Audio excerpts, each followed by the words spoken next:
ఆంధ్రప్రభకు స్వాగతం. మనం ప్రపంచము మరొక మహాయుద్ధం అంచున ఉందా అనిపిస్తుంది. గత 2, 3 రోజుల నుంచి యుద్ధం దాని రీతులు చూస్తుంటే.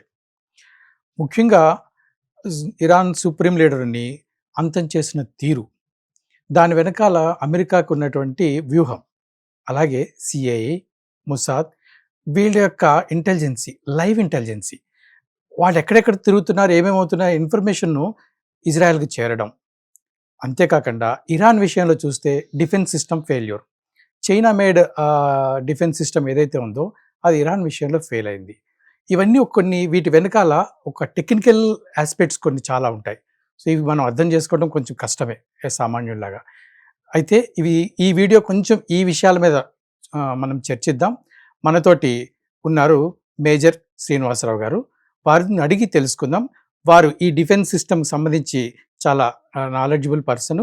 సో వారు మన స్టూడియోకి వచ్చారు. సార్ నమస్కారం అండి. నమస్కారం అండి.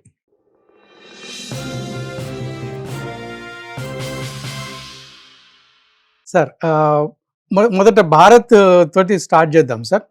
ఆపరేషన్ సింధూర్‌లో మన మీదకి పాకిస్తాన్ చాలా డ్రోన్లు పంపించింది.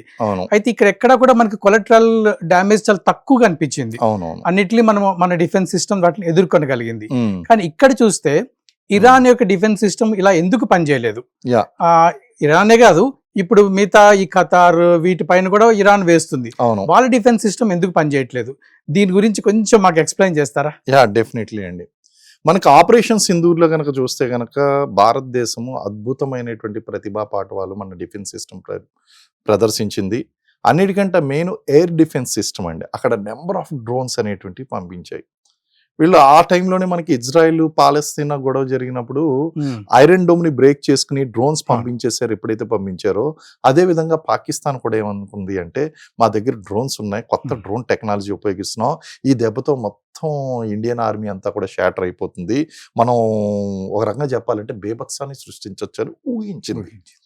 కానీ దీని కౌంటర్ మెజర్స్ మనం ఎప్పుడో తీసుకున్నాం అండి. దీనికి సంబంధించినటువంటి కౌంటర్ మెజర్స్ నేను ఆ ఆపరేషన్ సింధూర్ జరిగినప్పుడు కూడా నేను చెప్తాను వచ్చాను, మన దగ్గర S-400 ఉంది, S-400 ఉంది, భయపడవలసినటువంటి పని లేదు అని నేను చెప్పాను. ఈ S-400 ఏం చేస్తుంది అంటే, గాల్లో లేచినటువంటి డ్రోన్స్ ఏదైతే ఉందో వాటిని ముందుగానే పసిగట్టి దాదాపు ఒక 2 కిలోమీటర్స్ 1 కిలోమీటర్ దూరంలోనే దాన్ని ఏం చేస్తుందంటే డిస్ట్రాయ్ చేసేస్తుంది. దాన్ని అంటే లక్ష్యాన్ని చేరుకోకుండానే దాన్ని డిస్ట్రాయ్ చేయడం అనేటువంటిది 99% స్ట్రైక్ రేట్ అనేటువంటిది ఉంటుంది. అక్కడ 1% అనేటువంటి చాలా తక్కువ అనమాట అండి అది.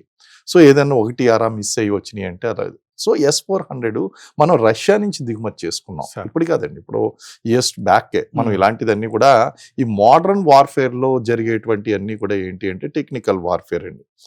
మనం 1962 కానీ 1965 కానీ 1971 వార్ఫేర్ మనం చూసుకున్నట్లయితే ఇన్ఫెంట్రీ అంటాం మేము. ఇన్ఫెంట్రీ అంటే గన్ చేత్తో పట్టుకుంటారు. ఈ యొక్క ప్లెటూన్ వెపన్స్, బెటాలియన్ వెపన్స్ యూజ్ చేస్తాము.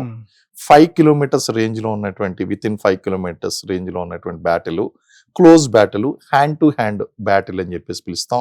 డైరెక్ట్గా ఎనిమీ ఫేస్ను చూసి మరి ఫైట్ చేస్తాం. అదంతా కన్వెన్షనల్ వార్ఫేర్ అండి. టెక్నాలజీ ఇంప్రూవ్ అయిపోయింది.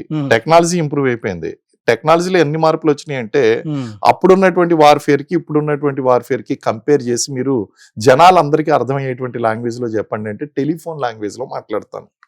గతంలో టెలిఫోన్ మాట్లాడాలంటే ఏం చేసేవారండి వాళ్ళు? ఇలా గిర్రని తిప్పుకుని ఇలా చెవి దగ్గర పెట్టుకుని మాట్లాడుకునేటువంటి వారు. అది స్టార్టింగ్ టెక్నాలజీ.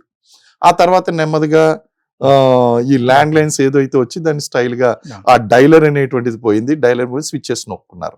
ఆ తర్వాత స్విచ్ ఫోన్స్ అనేటువంటివి వచ్చినాయి. 1G 2G 3G 4G 5G 5th generation of telecommunication, wireless కమ్యూనికేషన్లో మనం పనిచేస్తున్నాం అండి ఇప్పుడు. అదేవిధంగా యుద్ధం కూడా చూస్తే అక్కడ కాల్బలం, పదాతి దళం, ఇన్ఫెంట్రీ దళాలు వెళ్ళి ఫైట్ చేయడం, ఆర్మడ్ ఇవన్నీ చేయడం, ఇది వెళ్ళిపోయిందండి. ఇప్పుడు అంతా కూడా సుప్రమసీ అంతా కూడా దేంది అంటే drones, missiles, the air defence, artillery. Air defence అనేటువంటి చాలా ముఖ్యమండి. కారణం ఏంటి అంటే ప్రపంచంలో టెక్నాలజీలు మారిపోయి మనం వెళ్ళక్కర్లేదు. Pre decided 8 figure grid references అనేటువంటివి ఉంటాయి. Point precision targeting missile striking అనేటువంటిది ఉంటుంది. మొత్తం యుద్ధం యొక్క నీతి అనేటువంటిది మారిపోయిందండి. ఇటువంటి టైంలో మనం ఏమంటామంటే ఎర్లీ వార్నింగ్ సిస్టమ్స్ అనేటువంటివి చాలా ఇంపార్టెంట్. ఎలక్ట్రానిక్ వార్ఫేర్లోని ఎర్లీ వార్నింగ్ సిస్టమ్స్ చాలా ఇంపార్టెంట్. ఎర్లీ వార్నింగ్ సిస్టమ్స్ ఏం చేస్తాయంటే రాబోయేటువంటి మిజైల్స్ని కానీ డ్రోన్స్ని కానీ ముందుగానే పసిగొట్టి వాటిని న్యూట్రలైజ్ చేస్తాయండి. న్యూట్రలైజ్ చేయడం అంటే పడగొట్టేస్తాయి వాటిని. ఇక్కడ దాకా లక్ష్యం దాకా చేరుకోనివ్వండి. అలాగే కొన్ని రకాలైనటువంటి టెక్నాలజీలు ఎలా ఉంటాయంటే రాడార్కి కూడా అందనటువంటి టెక్నాలజీలు ఉంటాయండి. ఇవన్నీ మెజర్స్, కౌంటర్ మెజర్స్ అనేటువంటి నడుస్తాయి. మనకి S-400 విషయంలో ఆపరేషన్ సింధూర్ టైంలో అద్భుతంగా మనం పనిచేయగలిగాం. S-400 చాలా అద్భుతంగా పనిచేసింది. పాకిస్తాన్ నుంచి వచ్చినటువంటి ప్రతి మిజైల్ని, ప్రతి డ్రోన్ని కూడా అడ్డుకుని మనకి ఏమాత్రం కూడా డ్యామేజ్ చేయకుండా, అట్ ది సేమ్ టైం మనం లక్ష్యాన్ని ఛేదించాలి అనుకున్నటువంటి చోట్ల ఇంక్లూడింగ్ కిరాణా హిల్స్ దగ్గర కూడా మనం ప్రెసిషన్ స్ట్రైకింగ్ అనేటువంటి చేసాం. సర్గోదా ఎయిర్పోర్ట్ అండి, సర్గోదా ఎయిర్పోర్ట్ అనేటువంటిది చాలా ఇంటీరియర్ ప్లేస్. వరంగా చెప్పాలంటే మన యొక్క విమానాలు వెళ్ళి మళ్ళీ వెనక్కి తిరిగి రావడం అంటే అసాధ్యం, పట్టేసుకుంటారండి లోపల. మరి అలాంటి ఇంటీరియర్ ప్లేసెస్ లో ఉన్నటువంటి వాటిని కూడా మనం బాలిస్టిక్ మిజైల్స్ అనేటువంటివి యూజ్ చేయడం, బ్రహ్మోస్ మిజైల్స్ ఇవన్నీ కూడా యూజ్ చేయడం, ఇవన్నీ కూడా వరంగా పాకిస్తాన్ వెన్నులో వణుకు పుట్టించినటువంటి విషయాలు. And hats off to air defence artillery అండి. మన ఎయిర్ డిఫెన్స్ ఆర్టిలరీ చాలా స్ట్రాంగ్ ఉంది, టెక్నాలజికల్ వార్ఫేర్ లో కూడా చాలా స్ట్రాంగ్ ఉంది. మరి ఇప్పుడు ఏం జరిగింది, ఇరాన్ అమెరికా విషయంలో ఏం జరిగింది అనేటువంటి విషయాన్ని కనుక మనం చూసినట్లయితే, quantity always decreases the quality. మీరు కంటిన్యూస్ గా విపరీతంగా మిజైల్ స్ట్రైక్స్ అనేటువంటి పంపిస్తూ ఉంటే ఈ ఎర్లీ వార్నింగ్ సిస్టమ్ అనేటువంటి కన్ఫ్యూజ్ అయిపోయింది, డిటెక్ట్ చేయలేకపోయిందండి ప్రాపర్ గా. ఆ డిటెక్ట్ చేయలేకపోయి అందులో మిస్ అయినటువంటి టార్గెట్స్ ఏదైతే ఉన్నాయో, సో క్వాంటిటీ విపరీతంగా పంపించేయడం, ఇది ఒక టాక్టిక్స్ అనమాట టెక్నికల్ గా. క్వాంటిటీ ఎక్కువ ఎప్పుడైతే పంపించామో క్వాలిటీ అనేటువంటి డిక్రీజ్ అయింది, అది కన్ఫ్యూజ్ అయిపోయింది. Early warning system, air defence system అనేటువంటిది వీకెన్ అయిపోయిందండి. అదే విధంగా అమెరికన్ టెక్నాలజీని అంత తక్కువగా అంచనా వేయడానికి వీల్లేదు. అసలు ఇజ్రాయెల్ కి ఐరన్ డోమ్ టెక్నాలజీ ఇచ్చింది అమెరికా. మరి అటువంటిది అమెరికా అండ్ ఇజ్రాయెల్ కలిసింది అంటే ఇరాన్ దగ్గర ఉన్నటువంటి చైనా నుంచి తెచ్చుకున్నటువంటి ఆ యొక్క ఎర్లీ వార్నింగ్ సిస్టమ్స్ కానీ లేకపోతే ఈ యొక్క ఎయిర్ డిఫెన్స్ సిస్టమ్ కానీ ఏ విధంగా నిలబడగలవు? అంటే మనం ఏం చేసామండి, పాకిస్తాన్ ఆపరేషన్ సింధూర్ లో అమెరికా సప్లై చేసినటువంటి సిస్టమ్స్ ఏమాత్రం పనిచేయవని మనం ప్రూవ్ చేసాం. ఈ రోజు ఇరాన్ ఏం ప్రూవ్ చేసిందంటే చైనా నుంచి దిగుమతి చేసుకున్నటువంటి సిస్టమ్స్ ఏమాత్రం పనిచేయవని ఈ అమెరికా ప్రూవ్ చేసింది. ఆ విధంగా చూస్తే America defence systems also waste and China defence system, air defence systems also waste అనేటువంటి తెలిసింది. బట్ అక్కడ నిలిచింది ఏంటి అంటే మన Indian defence systems, Israel defence systems చాలా స్ట్రాంగ్ అండి. అలాగే ఇంటెలిజెన్స్ నెట్వర్క్ కూడా చూడండి, మీరు అన్నాడు ఇందాక ఇంటెలిజెన్స్ నెట్వర్క్ అని మొస్సాద్ గురించి మీరు మాట్లాడారు. మొస్సాద్ ఎలాంటి దళాలు అంటే కలుగులో ఉన్నటువంటి ఎలకను కూడా కొండను తవ్వి ఎలకను పడతారంటారు చూడండి, వాళ్ళు కొండను తవ్వి అనేటువంటి బాధపడేటువంటి వాళ్ళు కాదండి, మాకు కావాల్సిన ఎలక దొరికింది అనేటువంటి టైప్ అనమాట అండి. వాళ్ళు ప్రపంచంలో ఏ మూలన దాక్కున్నా సరే వాళ్ళని ఎవరినైనా మట్టు పెట్టాలి అంటే వాళ్ళు ఫస్ట్ ఇంటెలిజెన్స్ నెట్వర్క్ చేయాలి. యుద్ధంలో ఎవరిది పై చేయో తెలుసండి ఈరోజు, దీన్నే మేము ఏమంటామంటే ఇన్ఫర్మేషన్ వార్ఫేర్ అంటామండి. ఇన్ఫర్మేషన్ తో శత్రువుని కన్ఫ్యూజ్ చేయడం. ఇప్పుడు మీ గురించి నాకు ఎక్కువగా తెలుసుంటే, మీ బలాబలాలు ఎక్కువగా తెలుసుంటే ఎదుటి వ్యక్తిని మనం ఏం చేస్తామంటే ఎక్కడ నిలువరించాలో అక్కడ నిలువరిస్తాము, ఎక్కడ చెక్ పెట్టాలో అక్కడ చెక్ పెడతాము, ఆ ఇన్ఫర్మేషన్ ఎలా యూజ్ చేసుకోవాలో అలా యూజ్ చేసుకుంటాం. That is called intelligence. So intelligence లో రెండు ఉంటాయి. ఇంటెలిజెన్స్ అంటే gathering intelligence, counter intelligence. Counter intelligence అంటే ఏంటి అంటే మన ఇంటెలిజెన్స్ ని అవతల వాళ్ళకి చేరకుండా చేయడం, అడ్డుకోవడం కౌంటర్ ఇంటెలిజెన్స్. ఇంటెలిజెన్స్ ని గ్యాదర్ చేయడం. సో నవేడేస్ ఎవరి దగ్గర ఎక్కువ ఇన్ఫర్మేషన్ ఉంటుందో వాళ్ళే ఆ యొక్క వార్ఫేర్ లో పై చేయాలి. అటువంటి విషయంలో ఇప్పుడు మనకి మొస్సాద్ దళాలు గనక చూసినట్లయితే వాళ్ళ యొక్క ఇంటెలిజెన్స్ నెట్వర్క్ ని ఇండియా కూడా ఉపయోగించుకుందండి. మన ఆపరేషన్ సింధూర్ టైంలో ఆ టెక్నాలజీని వాడింది, మొస్సాద్ని వాడడం అనేటువంటి జరిగింది. సో ఆ విధంగా కనుక చూసి having very good intelligence network. Next American intelligence network ని అంత ఈజీగా అంచనా వేయడానికి వెళ్ళలేదు. CIA very strong intelligence network. అది కూడా ఎందుకంటే ఒక దేశానికి సంబంధించినటువంటి అధ్యక్షుణ్ణి ఉమ్, రెండో కంటికి తెలియకుండా Ah, delta goodness. Forces silent గా వచ్చి భార్యతో సహా కిడ్నాప్ చేసి పట్టుకుపోవడం అంటే మామూలు ఇంటెలిజెన్స్ నెట్వర్క్ కాదండి.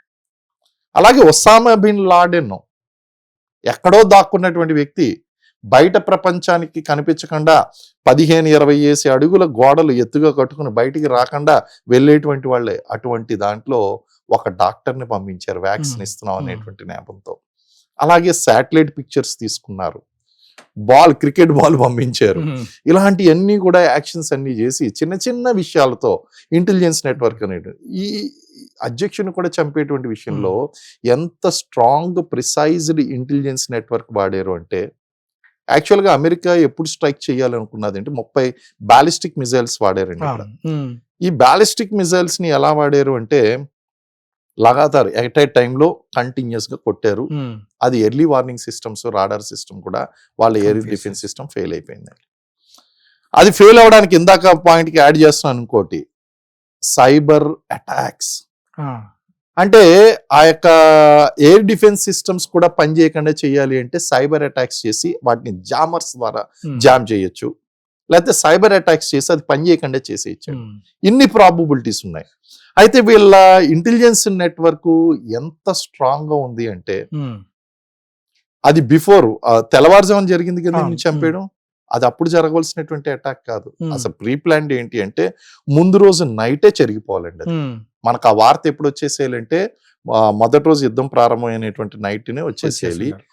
దాన్ని ఏం చేసిందంటే అమెరికా పోస్ట్ పోన్ చేసింది. ఉమ్, కారణం ఏంటంటే వాళ్ళకి లైవ్ ఇన్ఫర్మేషన్ దొరుకుతుందండి ఇంటెలిజెన్స్ నెట్వర్క్. ఉమ్, ఏంటా లైవ్ ఇన్ఫర్మేషన్ అంటే, ఇప్పుడు కాదు తెల్లవారుజామున గనక స్ట్రైక్ చేస్తే అతనితో పాటు అక్కడ ఉన్నటువంటి top most Iranian revolutionary guards Hmm. Core కి చెందినటువంటి top most leaders, defence minister, వీళ్ళందరూ కూడా ఆయనతో పాటు వస్తున్నారు. ఉమ్, వీళ్ళందరూ కలిపి లేపచ్చు, వీళ్ళని అందరినీ స్ట్రైక్ చేయొచ్చు అనేటువంటి ఇంటెలిజెన్స్ నెట్వర్క్ వచ్చి వాళ్ళు on the spot decision change చేసుకుని ఉమ్, తెల్లవారుజామున స్ట్రైక్ చేయడం జరిగిందండి. అంటే ఎంత లైవ్ ఇన్ఫర్మేషన్, వేల మైళ్ళ దూరంలో ఉండి ఉమ్, వాళ్ళు ఎంత కీన్గా అబ్జర్వ్ చేస్తున్నారు అనేటువంటి చూడండి.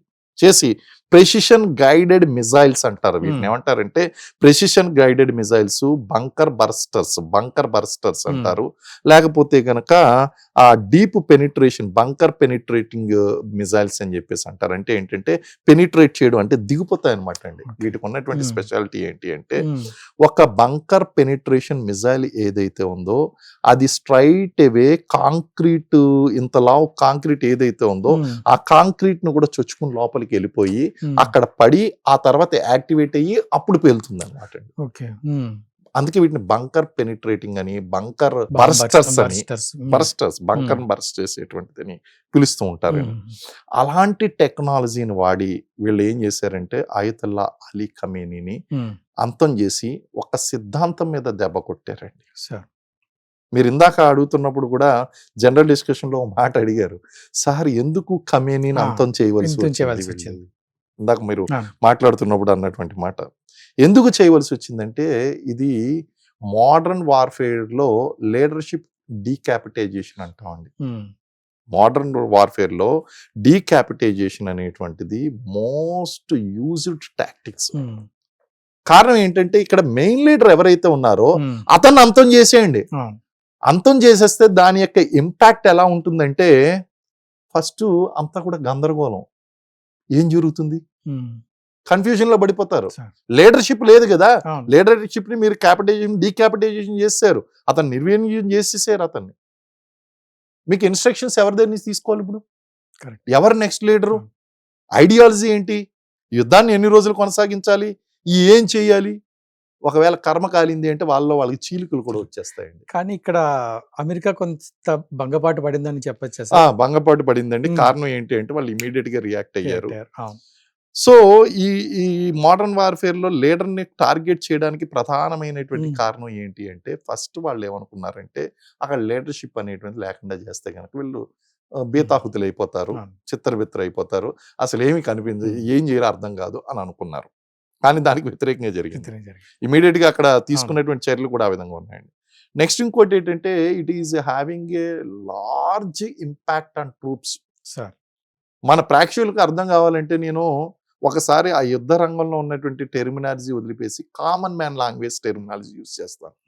బాహుబలి సినిమా చూశారు కదా, బాహుబలి సినిమాలోని వాళ్ళు ఏం చేశారండి, అక్కడ బాహుబలితో యుద్ధం చేస్తున్నప్పుడు శత్రుమోకలు ఏం చేసినాయి, అక్కడ ఉన్నటువంటి సైన్యాన్ని చంపేసి ఆ సైన్యాన్ని వీళ్ళ జెండా పడగొట్టేసి ఆ జెండా స్థానంలో ఉరివేసినటువంటి శవాన్ని ఒకటి పైకి లేపారు. లేపిన వెంటనే ఎవడో గాని ఒకడు ఇందులో బాహుబలి సైన్యంలోంచి మరణం అంటాడు. ఈ పంతులు కూడా తిన్నంగా ఉండకుండా ఏమంటాడంటే, మన గడ్డ మీద పరాయి జెండా ఎగరడం అంటే ఇది మరణానికి సూచిక అంటాడు. అన్న వెంటనే ఇది మరణమే, ఇది మరణమే, ఇది మరణమే అని స్ప్రెడ్ అయిపోతుంది. అందరూ కూడా పారిపోతే అప్పుడు హీరో వచ్చి ఏది మరణం అని చెప్పి వీళ్ళని మోటివేట్ చేస్తాడు. నేను ఇదే లాంగ్వేజ్ మాట్లాడుతున్నాను. లీడర్స్ అనేటువంటి వాళ్ళు ఎప్పుడైతే ఇంపాక్ట్ అయ్యారో ఆటోమేటిక్ గా ఏం జరుగుతుందంటే అక్కడ ఉన్నటువంటి సైన్యం అంతా కూడా బితాహుతులైపోతారు. వాళ్ళందరూ కూడా కాన్సన్ట్రేషన్ కోల్పోతారు. వాళ్ళ మొరాల్ ఎస్పిరిట్ డీకోర్ అనేటువంటి దెబ్బతి ఉంటుంది.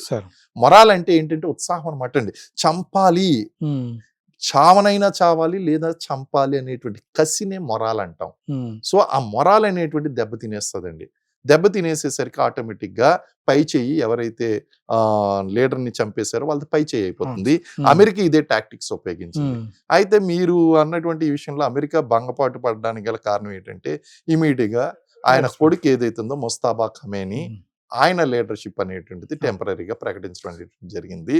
వాళ్ళు అండ్ ఐఆర్జిసి దళాలు ఏదైతే ఉన్నాయో, ఇరానియన్ రెవల్యూషనరీ గార్డ్ కోర్ ఏదైతే ఉందో, ఆ ఐఆర్జిసి దళాలు మరింత రెచ్చిపోయి అసలు అమెరికా ఇజ్రాయెల్ మీరు మా మీద దాడి చేయడం ఏంటి, మేము ఇంకోటి మేము అసలు సినిమా చూపిస్తాము అని చెప్పి వీళ్ళు ఏం చేశారు, ఈ స్థావరాలు ఎక్కడైతే ఉన్నాయో అది ఇస్లామిక్ కమ్యూనిటీకి చెందినటువంటి కంట్రీస్గా కూడా వాళ్ళు చూడలేదు. అది అక్కడ షియాలు ఉన్నారా, సున్నీలు ఉన్నారా, లేకపోతే అది ఇస్లామిక్ కమ్యూనిటీకి సంబంధించిందా, లేకపోతే గల్ఫ్ కంట్రీస్ అనేటువంటి చూడకుండా ఇమీడియట్గా అక్కడ అమెరికా స్థావరం కనిపించింది అంటే అది స్థావరమా కాదా అనేటువంటి విధంగా కూడా కొట్టిపడేసారండి. అంటే అక్కడ ఉన్నటువంటి స్థానికులైనటువంటి వాళ్ళు కూడా ఇప్పుడు యుఏఈ కానీ, ఖతర్ కానీ, లేకపోతే బహ్రెయిన్ కానీ, ఇవన్నీ కూడా వీళ్ళందరూ ప్రెషర్లోకి వచ్చేసారు. దాదాపు 14 కంట్రీస్ మీద ఇది బాంబులు వేయడం ప్రారంభించేసిందండి. సార్ ఇక్కడ ఒక చిన్న డౌట్, ఇక్కడ అమెరికా ఒక విషయంలో టెన్షన్ పడుతుంది అనేది ఒక వార్తలు వస్తున్నాయి సార్. బహ్రెయిన్లో ఉన్న 5th ఫ్లీట్, ఈ 5th ఫ్లీట్ అంటే ఏంటి, ఎందుకు దీనిపైన బాంబింగ్ జరగగానే అమెరికా ఎందుకు కొంచెం వెనక్కి అడుగు వేసినట్టుగా అనిపిస్తుంది? అవునండి, ఇది ఫ్లీట్ అనేటువంటిది ఫస్ట్ మన ప్రేక్షకులు అర్థం చేసుకోవాలి. ఫ్లీట్ అంటే ఏంటి అంటే మన కోర్ అని చెప్పేసి ఎలాగైతే మాట్లాడతామో అలాగే ఫ్లీట్ అంటే ఒక నావల్ ఫోర్స్ అనమాట అండి. ఈ 5th ఫ్లీట్ అనేటువంటి దానికి చాలా ఇంపార్టెన్స్ ఉన్నదండి. ఒకటి జాగ్రఫికల్ ఇంపార్టెన్స్, రెండోది టాక్టికల్ ఇంపార్టెన్స్, మూడోది టెక్నికల్ ఇంపార్టెన్స్, అండ్ నాలుగోది డామినేటెడ్ ఇంపార్టెన్స్ అనేటువంటి వివిధ రకాలైనటువంటి ఇంపార్టెన్స్లు ఉన్నాయండి. భౌగోళిక ప్రాధాన్యత కనుక మనం తీసుకున్నట్లయితే భౌగోళిక ప్రాధాన్యత ప్రకారం దాదాపు 65 మిలియన్ల చదరపు కిలోమీటర్లు అండి. ఎగ్జాక్ట్గా మనం చెప్పాలి అంటే మనకి 65 మిలియన్స్ కాదు, 65 lakhs అంటే 6.5 మిలియన్స్ 6.5 మిలియన్స్ స్క్వేర్ కిలోమీటర్స్ ఏరియాని ఇది ఫ్లీట్ అనేటువంటిది కంట్రోల్ చేస్తుంది. ఫ్లీట్ అనగానే మనం నేవల్ ఫోర్స్ అని చెప్పాలి. ఇందులో ఏముంటాయి అంటే ఒక ఎయిర్ క్రాఫ్ట్ క్యారియర్ ఉంటుందండి. ఒక ఎయిర్ క్రాఫ్ట్ క్యారియర్ అంటే అర్థం ఏంటో తెలుసా అండి? ఒక సామాన్యమైనటువంటి ప్రజానీకానికి అర్థమయ్యేలా చెప్పాలి అంటే మనకి ఎయిర్ ఫోర్స్ని సముద్రంలో కూడా ల్యాండ్ చేసి టేక్ ఆఫ్ చేయగలిగినటువంటి సామర్థ్యం ఉన్నటువంటి వాడలు. అంటే మీకు ఒక ఎయిర్ క్రాఫ్ట్ క్యారియర్ ఉన్నది అంటే ఎంటైర్ అరేబియన్ సీన్ కంట్రోల్ చేసేస్తుంది, లేకపోతే ఎంటైర్ ఇండియన్ ఓషన్ని కంట్రోల్ చేయగల కెపాసిటీలు ఉంటాయి. సో ఈ 5th ఫ్లీట్లో ఏంటి అంటే ఒక ఎయిర్ క్రాఫ్ట్ క్యారియర్ ఉన్నది, దాంతోపాటు 25 నుంచి 45 వెజల్స్ అనేటువంటివి ఇందులో పనిచేస్తున్నాయండి. దీంతోపాటు 2 నుంచి 3 సబ్మెరైన్స్ కూడా ఇందులో పనిచేస్తాయి. అంటే దాదాపు ఇటు హార్ముజ్ జలసంధిని, సూయజ్ జలసంధిని, అలాగే బెర్మిడా డి ఆల్మా అనేటువంటి ఈ యొక్క కాల్వ, వీటినన్నిటిని కలిపి ఇది కంట్రోల్ చేస్తుందండి. దాదాపు 21 దేశాలను కంట్రోల్ చేయడం కోసం ఏర్పాటు చేసినటువంటిది.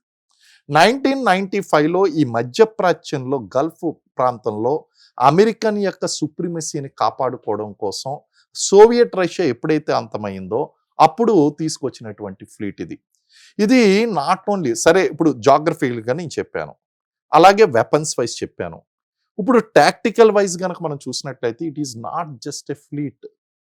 ఇంటెలిజెన్స్ నెట్వర్క్ గానీ, లేకపోతే మెరైన్ సూపర్ పవర్ గానీ, లేకపోతే ఇక్కడ ఉన్నటువంటి ఎయిర్ క్రాఫ్ట్, ఎయిర్ ఫోర్స్ పనిచేయించగలిగినటువంటి సామర్థ్యం గానీ, ఇవన్నీ కూడా ఈ ఫ్లీట్‌లో ఉన్నాయండి. అంటే ఫ్లీట్ మీద దెబ్బ కొట్టడం అంటే ఏంటి అంటే, ఇది ఇరాన్‌ని మాత్రమే కాపాడుకోవడం కాదు. దాదాపు 21 కంట్రీలని కంట్రోల్ చేయడానికి ఏర్పాటు చేసినటువంటి ఈ ఫ్లీటు దెబ్బతింది అంటే, అమెరికా యొక్క ఆధిపత్యం ఇక్కడ ఈ గల్ఫ్ ఆఫ్ కంట్రీస్‌లోనే. అది ఇనీషియల్‌గా ఏం చేసిందంటే Afghanistan, Pakistan and Iran, Iraq ఈ కంట్రీస్‌ని కంట్రోల్ చేయడం కోసం ఏర్పాటు చేసినటువంటి ఫ్లీటు. అది ఇప్పుడు దాదాపు 21 కంట్రీస్‌ని కంట్రోల్ చేస్తుందండి ఆ ఫ్లీట్. అది. ఓకే. సో బహ్రెయిన్‌లో ఉన్నటువంటి ఈ ఫ్లీట్‌ని స్ట్రైక్ చేయడం అంటే దాని అర్థం ఏంటి అంటే, మధ్యప్రాచ్యంలో దీని ఆనవాళ్ళని కంట్రోల్ చేయడం. అంటే ఇక్కడ కమాండ్ అండ్ కంట్రోల్ సెంటర్ ఉంది. కమాండ్ అండ్ కంట్రోల్ సెంటర్‌తో పాటు వీళ్ళ యొక్క ఇంటెలిజెన్స్ నెట్వర్క్స్ అన్నీ కూడా దీన్ని బేస్ చేసుకొని పనిచేస్తున్నాయి. దాదాపు 15,000 నుంచి 20,000 మంది మెరైన్ కమాండోస్ కావచ్చు, లేకపోతే అమెరికన్ సోల్జర్స్ కావచ్చు, ఫైటర్ పైలట్స్ కావచ్చు, ఈ అమెరికాకి చెందినటువంటి సైన్యం ఇక్కడ పనిచేస్తుందండి దీని మీద ఆధారపడి. So it is not a joke. ఒక ఫ్లీట్ అంటే ఇట్స్ నాట్ ఏ జోక్ అండి. అంటే అమెరికాకి ఇది 5th ఫ్లీట్ అనేటువంటి చాలా ఇంపార్టెంట్. ఇక్కడ మధ్యప్రాచ్యంలో కంట్రోల్ తీసుకురావడం కోసం దీన్ని కూడా, అందుకే నేను ఐఆర్జీసీ దళాలని తక్కువ అంచనా వేయొద్దని నా ఇంటర్వ్యూస్లో చెప్పుకుంటూ రావడానికి గల కారణం ఏంటంటే, దే ఆర్ అంత తేలిగ్గా తీసి పాడేయడానికి లేదు. They are very tactically moving. అందుకే అమెరికా కూడా జంకింది. ఎందుకంటే ఈ యొక్క ఫ్లీట్ ఒక్కసారి ఎప్పుడైతే ఎయిర్ క్రాఫ్ట్ క్యారియర్స్ని కొట్టేశారు అంటే గనక దాని యొక్క ప్రాబల్యం తగ్గిపోయినట్టే. కాబట్టి this is very very very very important. Tactically important, geographically important, technically important. And అమెరికాకి ఆధిపత్యం కొనసాగించాలంటే 5th ఫ్లీట్ అనేటువంటిది ఇంపాక్ట్ కాకూడదు. అదనమాట. సో ఇప్పుడు ఈ ఇరాన్ చేసిన ఈ దాడి వల్ల అదేమైనా కొంత ఇంపాక్ట్ అయ్యిందా? ఇంపాక్ట్ కాకపోయినప్పటికీ కూడా ఇంపాక్ట్ చేయగలదు అనేటువంటి భయాన్ని అయితే కలిగించిందండి. ఓకే. ఇరాన్. ఇప్పుడు ప్రస్తుతం జరిగినటువంటి డ్యామేజ్ మేజర్ డ్యామేజ్ ఏం కాదు. ఎందుకంటే దాని యొక్క ఎయిర్ క్రాఫ్ట్ క్యారియర్ బాగానే ఉంది, సబ్మెరైన్స్ బాగానే ఉన్నాయి. ఎయిర్ క్రాఫ్ట్ క్యారియర్ అనేటువంటి చాలా చాలా చాలా చాలా చాలా ఇంపార్టెంట్. ఒక్కసారి గనక ఎయిర్ క్రాఫ్ట్ క్యారియర్ గనక కొట్టేసింది అంటే ఇరాన్, అంటే if I'm the Iranian general, I'm the top most commander over there, my intention is to hit that bloody carrier. అంతే అండి. యుద్ధాన్ని నేను డామినేషన్, ఇప్పుడు నా కాన్సన్ట్రేషన్ అంతా క్యారియర్ మీదే ఉంటుంది. కాబట్టి దాన్ని కాపాడుకోవడం ఇప్పుడు అమెరికాకి చాలా ఇంపార్టెంట్. దాన్ని కాపాడుతూ మళ్ళీ 4-5 వెజల్స్ ఉంటాయండి. దాదాపు ఒక 30-40 వెజల్స్ దానికి కూడా పనిచేస్తూ ఉంటాయి. ఫ్లీట్ మీన్స్ ఎంటైర్ వెజల్స్ అనమాట అండి. ఒక 25 to 40 వెజల్స్ అప్రాక్సిమేట్లీ దీని వెంట పనిచేస్తూ ఉంటాయి. Number might varies according to operation బట్టి అది ఆ వెజల్స్ అనేటువంటి చేంజ్ అవుతూ ఉంటాయి. ఇది మళ్ళీ పండూబీలు అంటే జలాంతర్గాములు, మీకు తెలిసే ఉంటుంది. జలాంతర్గాములు పండూబీస్ అంటాం హిందీలో. ఆ పండూబీలు సబ్మెరైన్స్, ఇంగ్లీష్లో సబ్మెరైన్స్ అంటాం. ఇవి చక్కగా నీటి అడుగును పని చేసుకుంటూ పోతాయి. అవి ఒక 3 to 4 అవి పనిచేస్తూ ఉంటాయి ఈ ఫ్లీట్లో. సో ఇవన్నీ కూడా చూస్తూ ఉంటే it is tactically very very very important for America వాటిని కాపాడుకోవడం. రేపొద్దున్న ఈ గల్ఫ్ మీద కంప్లీట్ కమాండ్ తీసుకురావాలంటే ఇది చాలా అవసరం. అండ్ ఇరాన్ని తాను కాపాడుకోవాలంటే దీన్ని కొట్టడం కూడా చాలా important sir. So that's why ఈ 5th fleet is very very very important for America అన్నమాట. సార్ ఈ టోటల్ ఈ సినారియోలో ఒక రోజు అండి, మొదటి రోజు యుద్ధానికి 7,000 కోట్లు ఖర్చు అని చెప్పి న్యూస్ వచ్చింది. అవును, ఇది ఎంతవరకు వాస్తవం? అసలు ఇట్లా యుద్ధం కొనసాగితే అసలు అమెరికా ఎంత నష్టపడుతుంది, ఇరాన్ ఎంత నష్టపోతుంది? అది వాస్తవం అండి. 7,000 కోట్లు అనేటువంటిది వాస్తవం. కారణం ఏంటంటే ఒక చిన్న అనాలిసిస్ ఇస్తాను మీకు. ఎప్పుడైతే ఇరాన్ అధ్యక్ష భవనం మీద, ఇరాన్ సుప్రీం లీడర్ యొక్క భవనం మీద ఈ అటాక్స్ ఏం జరిగినాయో, వాళ్ళు ఏం చేశారంటే ఇజ్రాయెల్ మీదకి 1 గంట వ్యవధిలో 600 బ్యాలిస్టిక్ మిజైల్స్ పంపించారు. ఈవెన్ మనకి అక్కడ ఇజ్రాయెల్లో నివసిస్తున్నటువంటి వాస్తవ్యులు ఎవరైతే ఉన్నారో వాళ్ళు స్వయంగా వెల్లడించినటువంటి, ఎందుకంటే వాళ్ళకి ఎప్పటికప్పుడు లైవ్ అప్డేట్స్ అనేటువంటివి వస్తూ ఉంటాయి. ఇన్ని మిజైల్స్ వచ్చినాయి, జాగ్రత్తగా ఉండండి. And each missile cost 1.5 crore అండి. ఆ బ్యాలిస్టిక్ మిజైలు ఒక్క మిజైలు 1.5 కోటి. 600 మిజైల్స్ అండి. 1 గంట వ్యవధిలో 600 వదిలేరు. సో ఎన్ని కోట్లు లెక్కేయండి సింపుల్ గా. 400 మిజైల్స్ అంటే 600 కోట్లు ఉమ్, ఒక గంటలో ఖర్చు పెట్టారు ఉమ్, కేవలం ఇజ్రాయెల్లో ఉన్నటువంటి ఒక స్థావరం మీద దాడి చేయడం కోసం ఉమ్, ఒక గంటలో. Okay. మరి రోజు మొత్తంలో అండ్ డిఫరెంట్ టార్గెట్స్ లో ఉమ్. 7,000 కోట్లు కోట్లు అనేది వాస్తవం చాలా వాస్తవం అండి. వాస్తవం. కానీ దట్ ఈస్ నథింగ్ అండి. ఒకవేళ ఉమ్, ఫుల్ ప్లేజర్ ఇప్పుడు మనం వార్ లైక్ సిచ్యువేషన్ అనాలి దీన్ని. ఉమ్, దీన్ని వార్ అనకూడదండి, వార్ లైక్ సిచ్యువేషన్, ఉమ్, యుద్ధం లాంటి పరిస్థితి ఉమ్, కానీ యుద్ధం కాదు. ఉమ్, అసలు వారే వస్తే ఉమ్, ఫుల్ పేజర్గా దిగితే మీకు ఇక్కడ ఒక విషయాన్ని అర్థం చేసుకుంటున్నారు లేదో, ఉమ్. మరి డిసెప్టివ్ టాక్టిక్స్ లో ఐఆర్జీసీ చాలా స్ట్రాంగే కానీ ట్రంప్ను కూడా తక్కువ అంచనా వేయకండి. వీళ్ళ దగ్గర ఉన్నటువంటి బ్యాలిస్టిక్ మిజైల్స్, వీళ్ళ దగ్గర ఉన్నటువంటి ఆయుధ సంపత్తిని వృధా చేయిస్తున్నాడు. ఇటు ఇజ్రాయెల్ దగ్గర ఉన్నటువంటిది వృధా చేయిస్తాడు, ఉమ్, అటు అక్కడ ఉన్నది వృధా చేయిస్తాడు, ఉమ్, ఇతర కంట్రీల మీదకి ఇన్వాల్వ్ అవుతుంది కదా. ఇంకా వాళ్ళు దిగలేదండి, యుద్ధంలో దిగలేదు, వాళ్ళు రిటాలియేట్ చేయలేదు, ఎవరు రిటాలియేట్ చేయలేదు. ఎవరు రిటాలియేట్ చేయలేదండి ఇరాన్ మీదకి. అవును. ఒకవేళ అదే కనుక జరిగితే చిన్న సైజు రీజనల్ వార్ అనేటువంటిది స్టార్ట్ అయిపోతుంది. ఉమ్, అప్పుడు వీళ్ళు వాళ్ళ మీద వేస్తారు, వాళ్ళ వీళ్ళ మీద వేస్తారు, అప్పుడు బిలియన్స్ ట్రిలియన్స్ లోకి వెళ్తుందండి ఖర్చు. మరి ఆ ఇంపాక్ట్ అనేటువంటిది ఎవరి మీద పడాలి? Direct impact on the countries countries. Who are participating there. అక్కడ ఎవరైతే పార్టిసిపేట్ చేస్తున్నారో ఆ Hmm. యుద్ధంలో వాళ్ళ మీద డైరెక్ట్ ఇంపాక్ట్ ఉంటుంది. ఉమ్, అసలు ఏ పాపం చేసామని స్టూడియోలో మీ అంతట మీరు నా అంతట నేను ఇక్కడ చెప్పుకుంటున్నాడు. మన మీద మన జేబులో డబ్బులు ఎందుకు ఖర్చు అవ్వాలండి? ఉమ్, మన మీద కూడా ఇండైరెక్ట్ ఇంపాక్ట్ ఉంటుంది, ఇండియా మీద ఇంపాక్ట్ ఉంటుంది, వరల్డ్ కంట్రీస్ మీద ఇంపాక్ట్. మనం ఏం పాపం చేసామని మనం వాళ్ళకి చేసినటువంటి పాపానికి మనం అనుభవించాలి. కారణం ఏంటి అంటే హార్ముజ్ జలసంధి. ఉమ్, ఇప్పుడు అక్కడ 5th ఫ్లీట్ ఏర్పాటు చేసింది ఎందుకంటే America wants domination around that place. Um, Suez canal మీద, హార్ముజ్ జలసంధి మీద డామినేషన్ కావాలి. ఎందుకంటే ప్రపంచంలో సప్లై అయ్యేటువంటి 25% ఆయిల్ అనేటువంటిది ఈ రూట్ ద్వారానే వస్తుంది. ఉమ్, కంట్రోల్ చేయాలి. మరి కంట్రోల్ చేయాలి అంటే 5th ఫ్లీట్ అక్కడ ఉండాలి. మరి 5th ఫ్లీట్ ని దాని ప్రభావం ఉండకూడదు అంటే ఏం చేయాలి? ఇరాన్ దాని మీద అటాక్ చేయాలి. ఈ అటాక్ చేసేటువంటి ప్రాసెస్ లో మిలియన్స్ ఆఫ్ డాలర్స్ నువ్వు ఖర్చు పెడుతున్నావు. ఖర్చు పెట్టిన తర్వాత డైరెక్ట్ ఇంపాక్ట్ ఏంటంటే అక్కడ ఉన్నటువంటి 80 లక్షల మంది భారతీయులు ఇంపాక్ట్ అవుతారు, అక్కడ ఉన్నటువంటి స్థానికులు ఇంపాక్ట్ అవుతారు. దాంతోపాటు నువ్వేం చేస్తున్నావు? ఆయిల్ ట్యాంకర్లను కొడుతున్నావు, ఆయిల్ రిఫర్నీస్ కొడుతున్నావు. ఫ్యూచర్లో ఎనర్జీ సెక్యూరిటీ అనేటువంటిది వస్తుంది, ఆయిల్ ప్రైసెస్ అనేటువంటివి పెరిగిపోతాయి. ఆయిల్ ప్రైసెస్ పెరిగితే కనుక ప్రొడక్షన్ కాస్ట్ పెరుగుతుంది, ప్రొడక్షన్ కాస్ట్ పెరిగితే కనుక ధరలు పెరుగుతాయి, ధరలు పెరిగితే కనుక ఇన్ఫ్లేషన్ పెరుగుతుంది. మనం తినేటువంటి గోధుమ పిండి అండ్ మనం వాడేటువంటి బియ్యం, పంచదార, పెట్రోలు, డీజిల్, గ్యాస్ ప్రతిదీ కూడా రేట్లు పెరిగిపోతాయి. చూసారా? అక్కడ మధ్యప్రాచ్యంలో జరుగుతున్నటువంటి యుద్ధానికి మన భారతదేశంలో ఉన్నటువంటి మన నిత్యావసర వస్తువులకి ఎంత లింక్ ఉన్నదో మీరు ఆలోచించండి.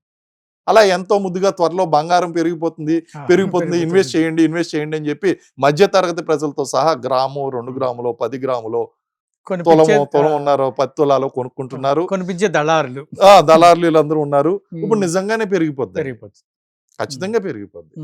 నేను చెప్తున్నానండి, ఎంతవరకు మరి తీసుకుంటారో దయచేసి నా అనాలిసిస్ బట్టి మీరు కొనుక్కుని తర్వాత నన్ను ప్రశ్నించద్దు. ఖచ్చితంగా బంగారం 3 లక్షలు ఎలాగా దాటుతుంది, 5 లక్షలు చేరుకున్నా సరే పెద్ద ఆశ్చర్యపోయిన అవసరం లేదండి. సో తులం బంగారం 3 లక్షలు అవడం గ్యారంటీ. అలాగే ఈ కేజీ సిల్వర్ అనేటి 5 లక్షలు అవడం కూడా గ్యారంటీ. ఇది కొన్ని నెలల పాటు. ఫస్ట్ కమోడిటీస్ మార్కెట్ అనేటువంటిది ప్యూర్ ఫ్లక్చుయేషన్ అయిపోద్దండి. ఎవరైతే షేర్ మార్కెట్ లో డబ్బులు పెట్టారో వాళ్ళందరూ కూడా డిక్రీజ్ చేసుకుంటారు, వాళ్ళ సంపద అనేటువంటిది ఆవిరవుతుందండి. ఎనర్జీ డిప్రిషియేషన్ అంటే కొరత అనేటువంటిది ఏర్పడుతుంది, ఎనర్జీ ప్రైసెస్ అనేటువంటివి పెరిగిపోతాయి. అసలు ఆధిపత్యం కోసం వీళ్ళ పోరాడడం ఏంటి, ప్రపంచం దాని యొక్క ఫలితాన్ని భరించడం ఏంటంటే చూసారా? This is called globalization impact. ప్రపంచం ఒక కుగ్రామం అయిపోయింది. అంత ముందు రీజనల్ గా మేము వార్ చేసుకుంటున్నాం, మీరు ఇన్వాల్వ్ కాకండి, మీరు శాంతి కోసం మాకేం కబుర్లు చెప్పకలేదు, మీ దాకా వస్తే మీకు తెలుస్తుంది, మీ ఇద్దరం యుద్ధం చేస్తున్నాం, మీకు సంబంధం లేదంటే కుదరదు. కారణం ఏంటి అంటే ఒకప్పుడు వేరు, ఇప్పుడు మన యొక్క ఇంపోర్ట్స్ కానీ ఎక్స్పోర్ట్స్ కానీ బ్యాలెన్స్ ఆఫ్ ట్రేడ్స్ కానీ ఇంటర్నేషనల్ ట్రేడ్ కానీ ఒక దేశంతో ఒక దేశం డైరెక్ట్లీ ఇంపాక్ట్ అవుతుందండి, ఇండైరెక్ట్ కూడా కాదు, డైరెక్ట్లీ ఇంపాక్ట్ అవుతుంది. సో ఒక దేశంలో ఉన్నటువంటి రాజకీయ అస్థిరత కానీ లేదా 2 దేశాల మధ్య జరుగుతున్నటువంటి యుద్ధం కానీ మన దేశంలో ఉన్నటువంటి ధరల మీద ఇంపాక్ట్ చేస్తుంది, ఇక్కడున్న బంగారం మీద ఇంపాక్ట్ చేస్తుంది, ఇక్కడ ఉన్నటువంటి ఈ యొక్క షేర్ మార్కెట్ని ఇంపాక్ట్ చేస్తుంది. మరి ఇవన్నీ కూడా మనం అర్థం చేసుకోవాలి. కాబట్టి మన వంతు కృషిగా మనం కూడా వీలైనంత త్వరగా శాంతి రావాలని కోరుకోవాలి, ప్రయత్నం కూడా చేయాలండి. సార్ చాలా సంతోషం. చాలా మీ విలువైన సమయాన్ని కేటాయించి మా ఆంధ్ర ప్రేక్షకులకు చాలా విషయాలు తెలియజేశారు. విషయాలు తెలియడానికి దాని వెనకాల ఉండే టెక్నికల్ ఆస్పెక్ట్స్ చాలా వివరంగా తెలియజేశారు. చాలా సంతోషం అండి. థ్యాంక్ యూ అండి. Thank you very much. Sir విన్నారు కదా, ఇది ప్రస్తుతం యుద్ధం పరిస్థితి. భారత ప్రధాని గారు నిన్న ఒక మాట చెప్పారు, ఇది యుద్ధాలకు సమయం కాదు, కూర్చుని చర్చించుకోవాల్సిన సమయం. చూశారు కదా, ఒక యుద్ధం వల్ల ఎంతమంది ఎఫెక్ట్ అవుతున్నారు. దేశాలు, ప్రజలు, మన భారతదేశంలో ఉండేటువంటి ప్రతి ఒక్కరికి అరే ఇన్ని లక్షల మంది అక్కడ చిక్కుకుపోయారని ఒక సమస్య. యుద్ధం ఇలా కొనసాగితే ఇక్కడ కమోడిటీస్ ఎలా రేట్లు పెరుగుతాయి, ఎలా భరించాలి, ఇన్ని సమస్యలు. అందుకే భారత ప్రధాని గారు అన్నారు, ఇది యుద్ధం చేయాల్సిన సమయం కాదు, కూర్చుని చర్చించుకోవాల్సిన సమయం. ఈ విషయంలో మీరేమంటారో కామెంట్ చేయండి. ఆంధ్రప్రభకి సబ్స్క్రైబ్ చేసుకోండి. మళ్ళీ ఇంకో కార్యక్రమంలో తప్పకుండా కలుద్దాం.